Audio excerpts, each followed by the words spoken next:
ജ്യോതിഷവിധിയിലെ മൂന്നാം ഘട്ടമായ ഔഷധിയിലേക്ക് നമുക്ക് കിടക്കാം. ഈ വാരം ഔഷധിയിലൂടെ അടയ്ക്കയെക്കുറിച്ച് നമുക്ക് പരിചയപ്പെടാം. പാമേസി എന്ന സസ്യകുടുംബത്തിലെ അംഗമാണ് അടയ്ക്ക.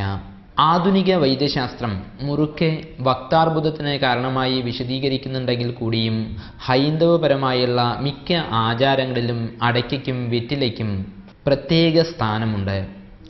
താമ്പൂല ചർവണത്തെ ആയുർവേദം അംഗീകരിക്കുന്നുമുണ്ട്. ചർവണത്തിന് നല്ലത് പുഴുങ്ങി ഉണക്കിയതായ അടയ്ക്കയാണ്. എന്തൊക്കെ തന്നെയാണെങ്കിൽ കൂടിയും മുറുക്ക് ദുശീലം തന്നെയാണ്.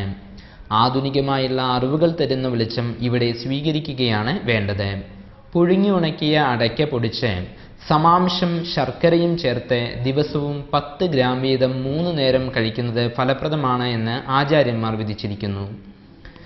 പല്ലുവേദന വരികയാണെങ്കിൽ കവുങ്ങിൻ്റെ വേര് ചതച്ച് ഉപ്പ് ചേർത്ത് വേദനയുള്ള പല്ലിനോടുകൂടി ചേർത്ത് വെച്ചാൽ അതിവേഗം ദന്തവേദന ശമിക്കുന്നതാണ്.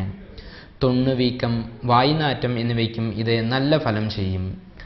കവുങ്ങിൻ്റെ വേര് കൊണ്ടുള്ള കഷായം കുറച്ചു സമയം വായിൽ വെച്ച് തുപ്പിക്കളയുന്നത് ചുണ്ടിലെ വ്രണങ്ങൾ, വായ്പുണ്ണ് എന്നിവ മാറുവാൻ വളരെയധികം ഫലപ്രദമാണ്.